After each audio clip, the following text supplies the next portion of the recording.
Yesu ashimwe. Reka tubanze dutangire no gusenga.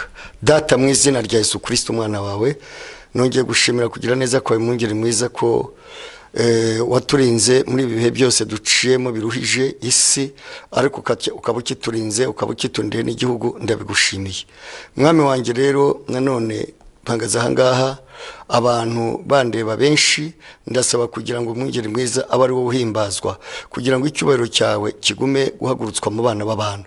Ndagusaba rero kugira ngo amagambo ngiye kuvugana n'ubwoko bwawe buri burebe mwami wanjye, buri bunumve, kugira ngo bufashwe ndetse buhinduke. Ubuntu bwawe n'imbabazi zawe rero bumpe kugira ngo menye icyo ushaka n'icyo dushaka muri iki gihe. Reka unkoreshe nk'uko iyi mikoro mwami ari jye ugiye kuyikoresha, ndetse kugira ngo na buri muntu wese wumva ahabwa umugisha kandi ahindurwe n'amagambo ngiye kuvuga, ugiye kutwigisha duciye mu mwuka wera, mu izina rya Yesu Kristo umwami wacu, amen. Turashima Imana yuko Imana iturinze kandi tukiri bazima muri ibi bihe twaciyemo kandi biruhije ku isi. Isi ifite ubwoba n'abantu bose bafite ubwoba, ariko Imana ikaba ikiturinze. Ndashimira n'Imana kuko n'igihugu cyacu nubwo iki kintu cyaje, iki cyorezo cyaje cy'isi yose kigafata isi yose, ariko bene wacu, ubwoko bwacu, Imana yagumye kuburinda. Ugasanga abafatwa n'abakira nibo benshi kuruta abapfa, ndetse abitabye Imana bakaba barabaye babiri. Turacyasaba Imana rero nk'uko ndi no mu igrupe y'abantu basenga muri iki gihe cyo kugira ngo Imana igaragare kandi Imana idukize n'iki cyorezo. Ndashima Imana rero muri aka kanya ngiye kuvuga ijambo ry'Imana. Ndasaba kugira ngo buri muntu wese undeba cyangwa uteze amatwi yumve ikintu Imana idushakaho muri iki gihe. Yesu ashimwe cyane. Imana iradushakaho iki? Imana yagaragaje ko isi ari iyayo. Ubwo iki kintu cyabaga, abantu bose abari bapanze ibintu bikapfa, abari bateguye ibintu bikarangira, abari bafite Champions League ntibibe, abari bafite gahunda z'ibindi n'iterambere ntibibi. Nukubera iki?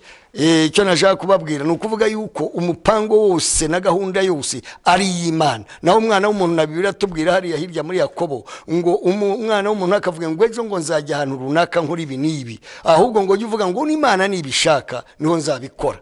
Imana nibishaka bizaba bitya na bitya, kuko nta muntu uzi gupfa kwe, nta muntu uzi gihavira ku isi, nta muntu uzi ibintu bizabejo, nta nuzi bizaba umwaka utaha. Ubizi n'Imana yonyine. Niyo mpamvu babwira ngo kugira ngo buri muntu wese ureba cyangwa unyumva akwiye kubaha Imana mu mutima we no gutekereza Imana ko ibyo akora byose ari mushoboresha, atari ubwenge bwe, atari imbaraga ze, atari ubuhanga bwe, atari ikintu icyo ari cyo cyose gishobora usibye Imana yonyine.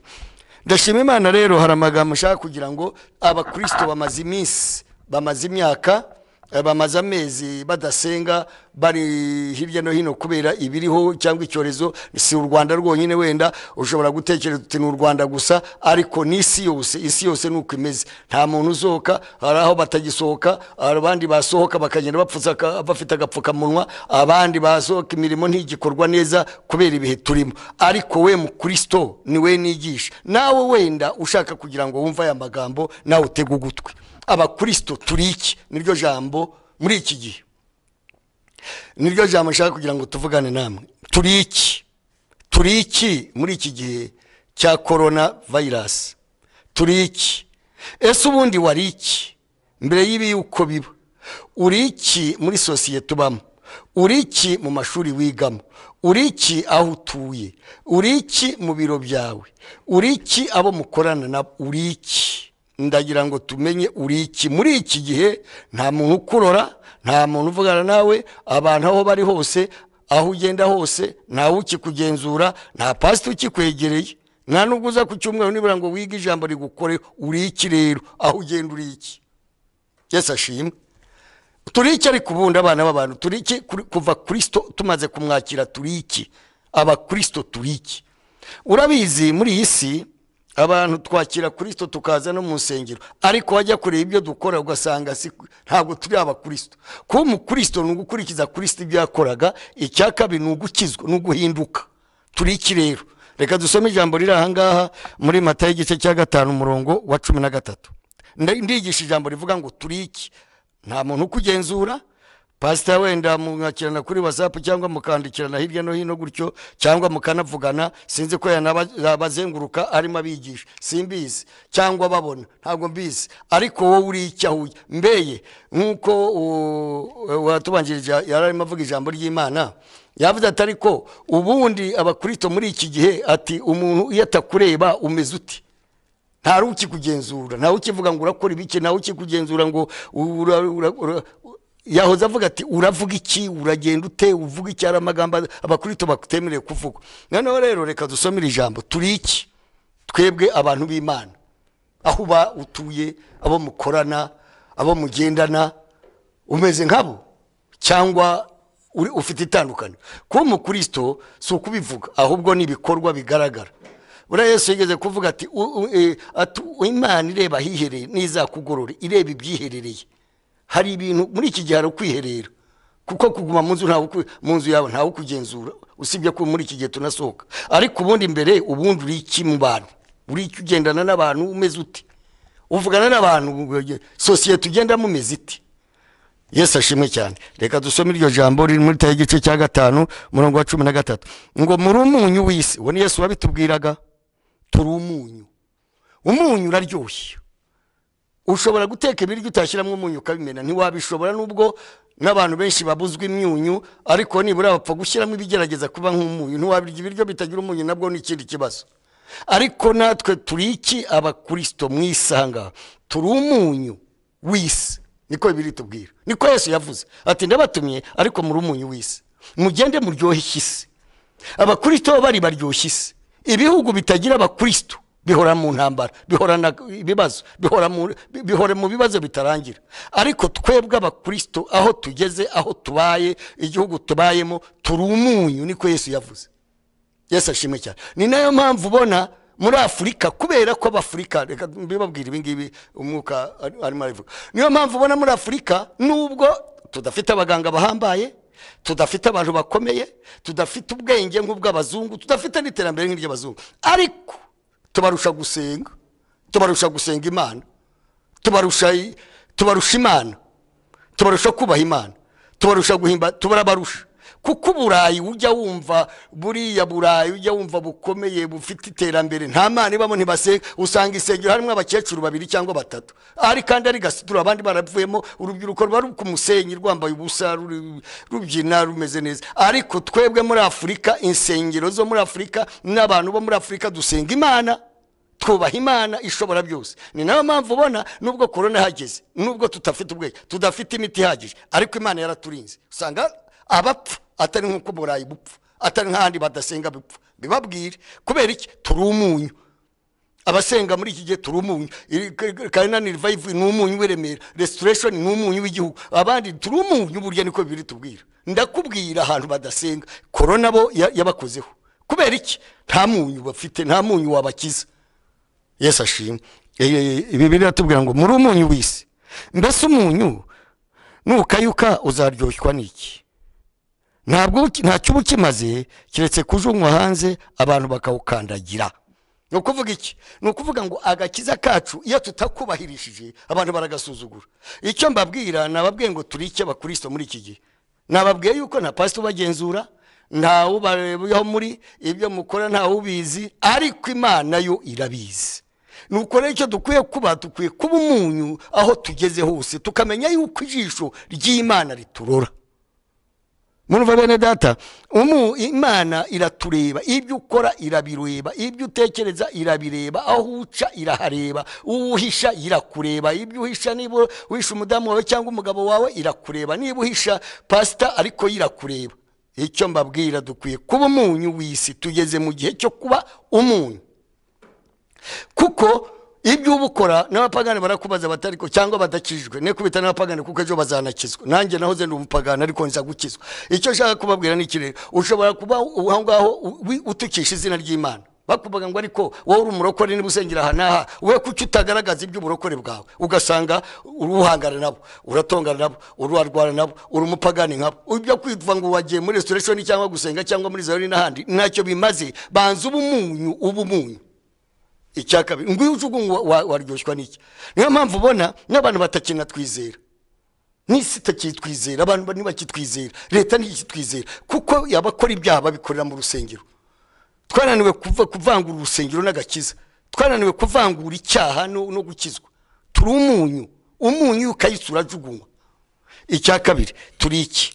Turi umusozi. Muri umucyo w'isi, umudugudu wubatswe hejuru mu mpinga y'umusozi, ntubasha kwisha. No kuvuga iki? Turi umusozi burya uri kurimo Kigali, uri Kigali ntabwo yakwisha.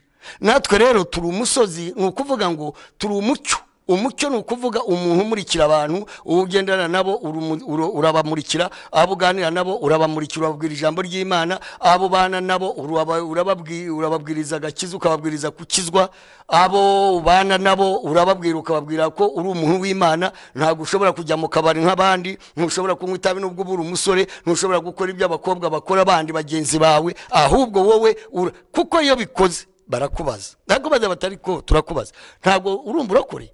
Kuki uvuga amagambo ya Sanayi? Ese kuki wambara utyo? Umurokore akwiye kwambara ibintu bisa bityo? Ese umurokore akwiye kuvuga amagambo asa atyo? Iteka rero abantu b'Imana twebwe ni twebwe twangiza izina ry'Imana.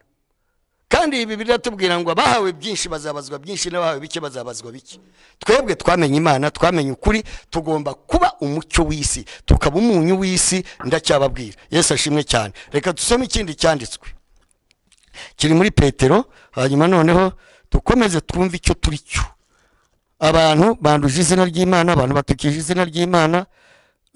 Reka dusome igihe Petero wa mbere igice cya 4, ngo nuko ubwo Kristo yababarijwe mu mubiri, ariko namwe mwambara uwo mutima nk'intwaro, kuba ubabarizwa mu mubiri abamaze kureka ibyaha. Ni ukuvuga ngo Kristo ngo yabarabajwe mu mubiri, kuko umubiri wa Kristo warababaje, ariko natwe kugira ngo tugire dute tubabazwe mu mubiri, ariko kugira ngo uyu muntu amaze kubabara mu mubiri ngo amaze kureka ibyaha. Kuvuga ibyaha kuko yari icyaha kirakubwira ngo kora iki, umubiri wakubwira ngo kora iki, kuko n'ubundi ufite umubiri ariko ukavuga uti singikora, buryo ububabaje. Iyo umubiri ukubwiye ngo samanutse sinsambana, uburyo ububabaje. Iyo umubiri ukubwiye uti ngo akayoga ari kutisinka, buryo ububabaje. Kuko ibyaha iyo tumaze kureka ibyaha ngo tubabazwa mu mubiri, mbega ibintu abandi bakora natwe ntitubikore, buryo umubiri ububabaje. Yesu ashimwe cyane. Hepfo aho ngaho none bakakubwira ngo ahere ko amara iminsi isigaye akiri mu mubiri, atagengwa n'irari rya kamere y'abantu, ahubwo akora iby'Imana ishaka. Uwo niwe muntu nahoze mbabwira ngo turi iki, tugomba gukora iby'Imana ishaka. Abarokore muri iki gihe, reka mbabwire, Yesu yigeze kuvuga amagambo ameze atya. Arababwira atari ko kuki muzi kugenzura iby'ijuru, kuki imvura muvuga ngo imvura ejo izagwa ikagwa, abo niteganya gihe, mwavuga ngo hari izuba rikaka, kuki muzi kugenzura iby'iminsi n'iby'isi, ariko ntimumenye kugenzura iby'iki gihe tugezemo. Turi mu gihe cyo kuvuga ngo Kristo arenda kugaruka. Ibi ni ibimenyetso bigaragaza kuza kwe. Niba isi ibyo Yesu yanavuze ati muzamenya yuko ngeze no kurugi, kugera ku rugi ho yarahageze, kuko intambara n'ibyorezo byabaye kuva na kera tutarabaho. Ariko nta kintu kigeze kubaho inshuro imwe mu minsi mike. Corona yazanye n'ikintu mwitegure, kandi tugomba kumenya ko Yesu ari hafi kugaruka. Buriya iyi corona yaje igihe kimwe n'inzige, nubwo twagize Imana mu Rwanda ho ntizihagire. Inzige zaraje, ziza mu kwezi kwa 12 ngira ngo zifatiye Yemen, zifatiye Ethiopia, za Somalia, za Uganda na Tanzania na Kenya. Zirangije zizira hamwe na corona zizira hamwe n'ikintu cyitwa umwuzuri. Victoria muri Uganda no muri Kenya no muri Tanzania yaruzuye ngo metero 15, niba ari ukujya hejuru simbiza, ariko yaruzuye irenga 15, ngo haciye imyaka 50 itameze iryo, kuva ngo haciye imyaka 50 itaruzura, none yaruzuye. Iki u Rwanda urabiza hambere hangaha hari yazantuza ukuntu imivu yamanukaga igatembana abantu. Ibyo burabo warebaga u Rwanda kuko ni wenda unuza, ariko isi yose nuko imeze. Abantu muri Tanzania bararyamye basanga habaye uruzi, bari mu mazu nkuko ujya mu nzu yawe ukaryama. Nuko uvuga iki? Ni ibihe by'imperuka birimo bizi. Uyu mwaka 2020 isi yapangaga ibindi, ariko Imana ipanga ibindi. ukuvuga iki mwaba Kristo nta kintu kibabaza nko kugira ngo tuzatungurwe n'umunsi wo kuza kwa Yesu kandi nta kintu tuteretswe nta kintu tutabaye igihe turimo ntabwo ari ibihe byo twabanje kuko Bibiliya tubwira ngo ibihe twabanje siko bikimeze ahubwo hari ibindi bindi tugenda twegera tugomba kumenya duterera tugomba kumenya turi iki hari ibyo waretse ugakora ibindi nyamara ikiza nuko wabireka byose ejo tutazacirwa urubanza utuntu dutoya kandi twaretse ibintu bikomeye isi irimo irashira irashirana n'ubwiza bwayo Champions League ubu ngubu ntabwo bakijya mu kibuga nicyo kintu ku isi cyahimbazaga abantu cyanezezaga abantu baragendaga bakuzura ikibuga amahanga akaza ugasanga abantu bice baravuza induru barazamura amaboko none bararebera kuri televiziyo isi nawe ukavuga uti isi iraryoha iki utarebye umupira Champions League niyo yari yambere bari bayipanze na Chan ndetse yari iriho za Cameroon byose bipfa rimwe coronavirus iraza ubuse ntihaza mu 2021 hasi bindi turabizi ahubwo icyangombwa ni kimwe mumenye yuko isi nubwiriho nubwo tuyikunda nta n'imyaka myinshi ifite mwebwe ari umugajo nahoze mbona kuri televiziyo yuko ngo hari ikibuye ni televiziyo nabonye hari ikibuye kirimo gituruka mu ijuru ngo gipima niba ari miliyari zingahe z'ibintu z'ibiro kimanuka cyenda ngo kiza mu 2030 kizaba kigeze kuri isi niba kizagwa he niba kizagwa Kampala niba kizagwa Nairobi ntawuze aho kizagwa ariko kiramanutse niba kizagwa kikari gisisi simbizi tugomba kumenya ibihe turimo mwabarokore nta kintu kimwe nko kuzatungurwa ugasanga urimo urazira utuntu tworoheje kandi ibindi binshi warabiciyemo ugasanga umaze igihe cyawe cy'ubusa Yesu ntazagutware ngo aguhe ubugingo kuko ibyo turarwana n'ijuru turarwana n'ubugingo buhoraho ntabwo kindi turwana nicyo cyatumye twakira agakiza rero ijambo ry'Imana rimwe ratubwira aha ngaha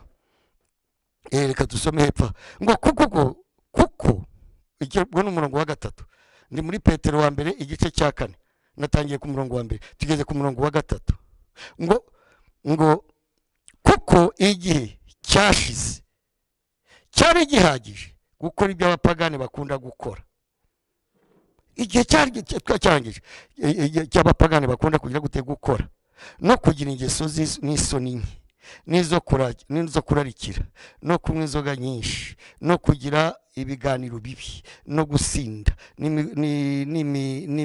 n'imigenzo izira cyane yo gusenga abadayimoni urumva neza bibi no gusinda n'imigenzo izira cyane no gusenga ibishushanyo urumva neza iryo jambo rimwe riratubwira ngo ibyo abapagani bakunda gukora igihe cyari gihagije Yesu ashimwe bamwe barakoremo niba warigeze kunywa inzoga byari bihagije niba waramaze kwizera ndavuga nababwiye ijambo rivuga ngo turi iki muri Kristo turi iki kwisi turi iki mu rugendo turimo turi iki aho dutuye ijambo ry'Imana ritubwira ngo twebwe turi umunyu w'isi aha ngaha rimwe riratubwira ngo igihe cyari gihagije cyo gukora ibyo abapagani bakunda gukora ibyaha wakoze ntibyaguhagije inzoga ntiwazinyoye ngo usinde ngo hage muri iki gihe bavuga yuko n'inzoga zitera indwara muri iki gihe bavuga yuko n'ibitabi bitera indwara ni muri iki gihe bavuga ko n'ubusambanyi urabizi hari ikintu cyorezo cyaje ku isi gishize cyitwa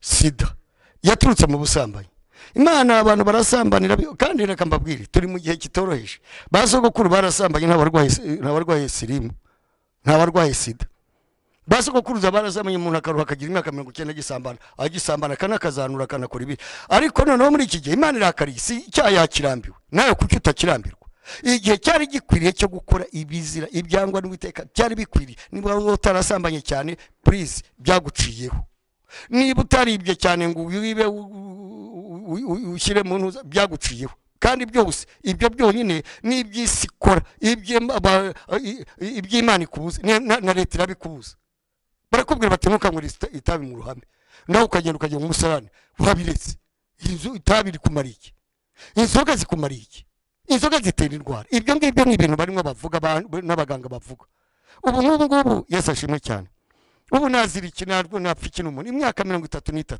ngendeye muri Yesu ashimwe sinzi igifungo sinzi indwano sinzi gutukana sinzi kurwana umugore ndapfikina dore mu Rwanda turafite ingo ngo mu mwaka ushize ngo niba ngo ingo 900 zarasenyutse, ingo zasenyuka ingo 900, ingo 900. Abantu murapfiki, uzi gutanga igihe cyawe ugakora ubukwe ukitwerereza, bakagutwerera, bagakora uko bashoboye, bakaguherekeza, ingoma zikavuga, mugaturutsa ibintu bigaturika hejuru mu kanya, mu cyumweru kimwe, mu byumweru bibiri, mu kwezi, mu mezi 9, mu mwaka umwe ndatanye. Murumva nta kibazo kiri inyuma aho ngaho. Icya mbere ni ukubera iki? Nuko tutazi icyo turi cyo. No mu nsengero bikabayo, n'abakristo bikabayo, n'abakozi b'Imana bikabayo. Uratana n'umugore wawe, murapfiki. Kuko Yesu ashimwe cyane, byose biraturuka kuki? Kuri Satani. Ndababwira kuri ngo igihugu, ibihugu, isi yugarijwe n'ikintu cyitwa ingo gusenyuka. Ariko mu Rwanda ho biteye ubwoba. Birazira iki? Birazira ko tutigeze duhinduka, tutabaye umucyo. Kusurigisha iki? Umpagarara ngana natanye n'umugore, ubwo se nakwigisha iki? Umpagarara ngana n'umugore, ubwo se nakwigisha iki? Ariko ndi umucyo. Myaka 33 ndi umucyo w'isi, ndi umunyu. Kuko ngo igihe cyari cyagize gukora ibibi. Yesu ashimwe cyane. Basigaye umurongo wa 4, basigaye batangazwa nuko muri ibyo mudafatanya nabo gukora, kuko mudafatanya nabo gushayisha no gukabya ubusambanyi nkabo, bakabasebya. Nibura bagusebya ibyo ngo basigaye babanegura. Urabizi nange maze gukizwa muri za 97 barambwiye bati umuntu ushobora kureka kunyuza. Hari umugabo ugeze kumbwira ngo ntabwo bazaguhinga. Neze kubera iki? Atuzaganira nande se ngo guhinga. Ariko bibi gutangaza, ubundi barazimpaga zo muri zo mu nzoga twasinze, ntibazime sinzi cyure. Ariko ubu ngubu abantu baminka, abantu b'Imana, umuntu aguhinga ntanakubeshye. Ndabebonye n'ubu ndazifite, nibejo bona navuye kuze. Ariko ngo bazabanegura. Ariko mutagikora ibyo bakora, babanegure nibura yuko mukiranuka, babanegure nibura yuko mutagishayisha nkabo, babanegure yuko mutanyoye inzoga. Urabizi uru rubyiruko gakizwa baba bakuze. Ariko sha ubwo wowe urabireba, ureba uri umusore ukabutanywa kayoga nk'abandi, abakobwa bakagucaho bikigaru bareba, babwira uti ntacyo bimara. Umugabo witwa Salomo yaravuze ati byose ni ubusa gusa, ni nko kwiruka inyuma y'umuyaga, nta kintu cyakimara, cyari gihaza. Icyase ni iki? Icyaha ni kibi. Icyaha cyangwa n'Imana, icyaha cyangwa n'abantu barakwanga burya. Uragikora ugira ngo ni ibintu byiza, abantu bakazakwanga. Yesu ashimwe cyane. Nukuvuga iki? Ibyo byari bikwiriye igihe cyari gihagije cyo gukora ibyo abapagani bakunda gukora, ariko gusinda, ariko gusambana, ariko byari bihagije. Niba bitaraguhagije,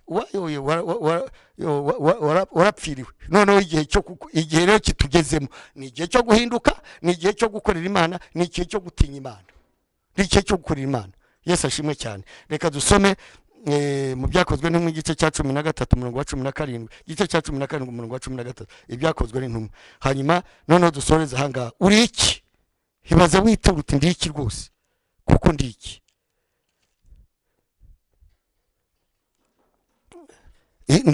Ndi iki? Turi iki? Abantu b'Imana turi iki muri iki gihe? Urumva neza? Abantu b'Imana twirwa dusebye ijambo ry'Imana, twarahindutse, twataye ibara. Kubera iki? Yesu ashimwe cyane. Reka tusome n'Abefeso igice cya 4 umurongo wa 22. Reka tusome umurongo wa 22. Bibabwiriza iby'ingeso zanyu za kera, nka kwa kundi ngo byari bikwiriye kugira ngo dukore, byari bihagije igihe twakora iby'ibyaha, byari bihagije kugira ngo noneho tubihindukiye tubivemo. Nta kintu kimwe kubona umuntu w'imyaka ingana nanjye nkijya muri korodoro biteye isoni. Nta kintu imyaka 60 mfite irenga 60 ndi mushurashura shakisha ubukobwa hirya aho ngaho indaya, biteye isoni. Biteye isoni. Ariko ngo bibabwiriza iby'ingeso zanyu za kera, ko mukwiriye kwiyambura umuntu wa kera uheneberezwa no kwifuza gushukana, mugahinduka bashya mu mwuka w'ubwenge bwanyu, mukambara umuntu mushya waremwe byo gukiranuka no kwera, bizanywe n'ukuri nk'uko Imana yabishatse. Yesu ashimwe. Hariho umuntu wa kera w'ijambo ry'Imana ryarimo ritubwira hariya ngo nkuko byari bihagije igihe cyari gihagije cyo gukora ibyo abapagane bakunda gukora, ari byo kushayisha, ari byo gusinda, ari byo gusaba, byari bihagije. Ibyo twabibayemo byabawe, ariko igihe tugezemo twiyambura umuntu wa kera, twambara umuntu mushya waremeye ibyo gukiranuka. Hariho umuntu wa kera, hariho umuntu hanizamwita muri 90 muri 81 kugeza 87 arahari nawe wanywaga inzoga, wakoraga ibindi, wakoraga ibidakwiriye. Ariko hari n'uwe nzamwita w'87 kugeza uyu munsi imyaka 33 ukizwa, uvuga ijambo ry'Imana, uvuga wizera ijambo, wizera Imana, ukorera Imana, utinya Imana, naho niyo abantu babandura niyo babatandura. Uwo niwe dukwiye kwambara muri iki gihe, tukambara umuntu mushya waremeye ibyo gukiranuka no kwera. Twiyambuye umuntu wa kera. Mw'abakristo nimureke mwiyambure. Yesu ashimwe cyane. Tureke twiyambure ibyaha, twiyambure ububi, twiyambure ubugome, twiyambure gusambana, twiyambure gutekinika, kubeshya. Biteye isoni abantu b'Imana kumva ngo bakujyanye mageragere, kumva nawe ngo wari urimo mu group yiba, kumva ngo wari umuntu urimo ukora wari urimo ukora ibi nibi, kumva ngo urimo uragambanira igihugu, kumva ngo urakora ibintu. Ubikumariye iki? Ko hari aho tuva naho tujya mu ijuru. Yesu ashimwe cyane. Twiyambura umuntu wa kera.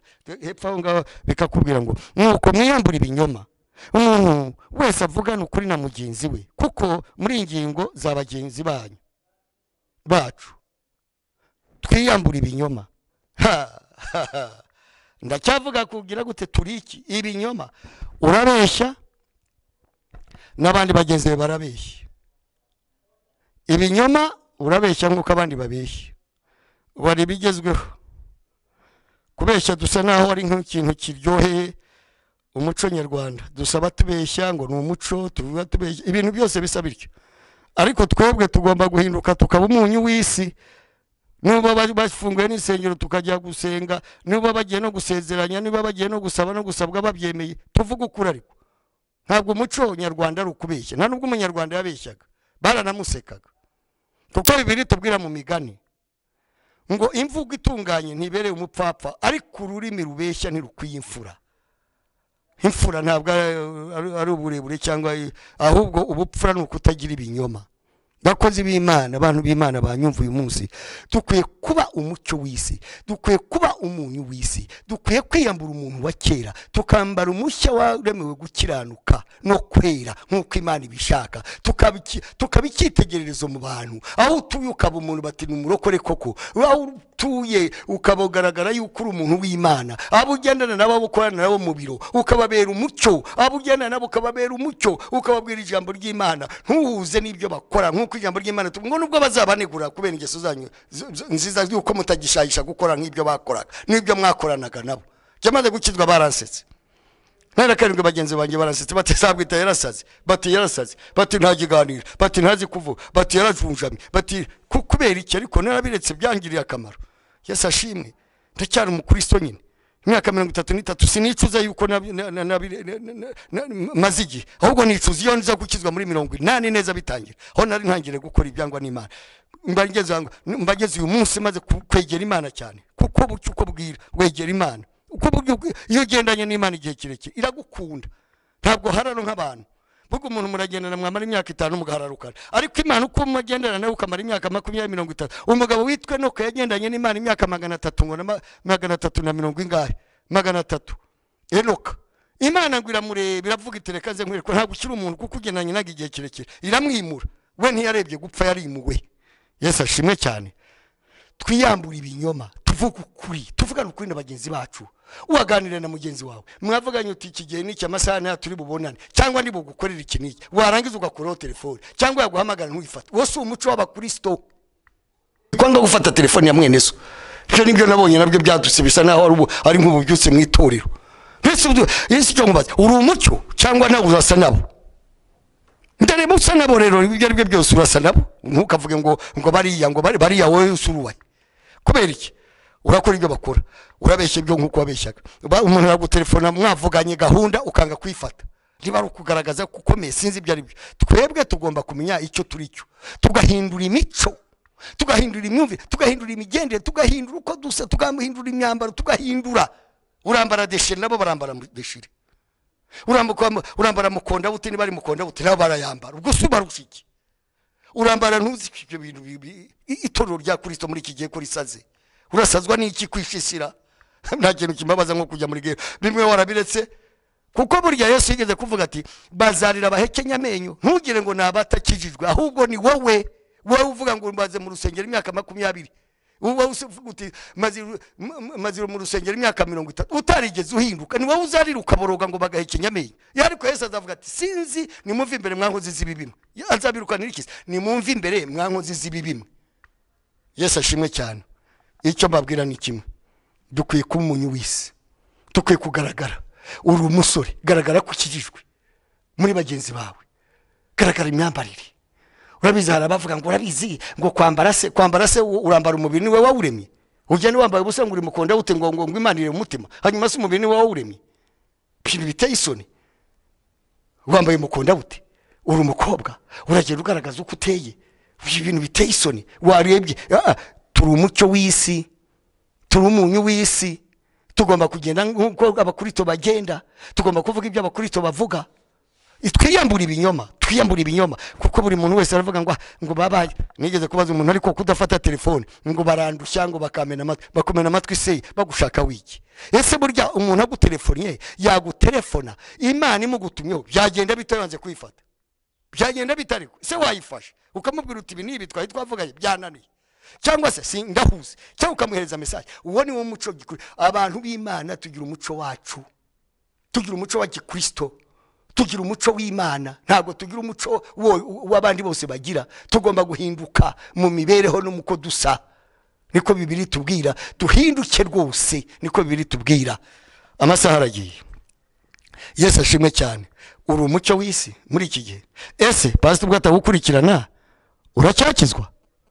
Ese pastor kwata wenda mudaherukanye utagiheruka mu rusengero ngo bakwigisha ijambo riguhindure, umeze ute? Uracyari umucyo? Uracyari umunyu? Uracyaye wariyambuye cyangwa warongeye urambara? Warongeye wambara wa muntu wa kera, warongeye wambara umuntu wa kera wahoze wariyambuye. Ongera wambare umuntu mushya uwaremewe byo gukiranuka no kwera, kuko Kristo ari hafi kuza. Ibi ni ibimenyetso bigaragaza ngo umwana w'Imana arimo aragaruka. Mu byange mu bikunda azagaruka.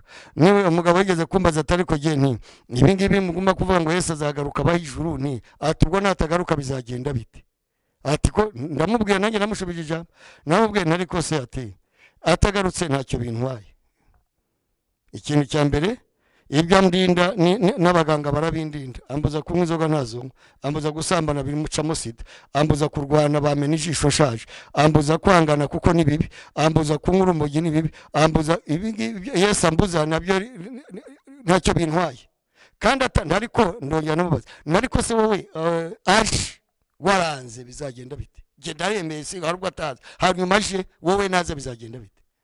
Cyo ja kukubwira n'iki rero, Yesu azagaruka.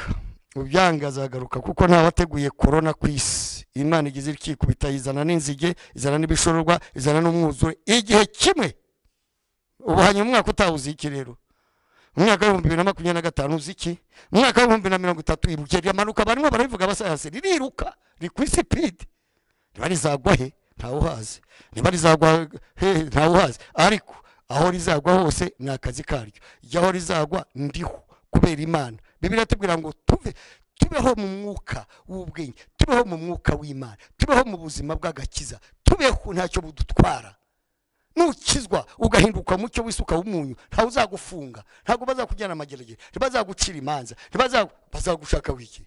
Wakubise umugore se, warwanye nawe se, warogze se, wanyoye ibyoga se, wisha amategeko se, abarokore. Igihe tugezemo twiyambure, twambare, tubumunyu, tubumucyo mu izina rya Yesu. Imana ibaho umugisha. Tukwiye guhinduka, tukagira ubwenge bw'agakiza, tukaba umunyu, tukaba umucyo, tukiyambura umuntu wa kera, tukambara umucyo w'uremeye byo gukiranirwa no kwera. Ibyo ingeso twakoze, ibyo twakoze birahagije. Niba utarabikoze wataye igihe. Nungu ntago bikigezweho, nta byaha bikigezweho. Byaha byataye agaciro n'ubundi busanzwe. Zoga zataye agaciro. Uburi umukobwa uri ahangaho ndeba umuhungu umusinzi yagushaka, ahubwo niyo ashaka gushaka ubwo wumva araza kiyoberanya mu rusengero ati numurokore ndumukizwa nanjye ndasenga mukanya mugatambika akakwereka ingeso maranye ukwezi agatangira kunywa. Ariko iyo uza kubimenya mbe ntago wakwemera umuntu w'umusambanyi yagushaka, wowe wamushaka se? Tuvuga iki rero?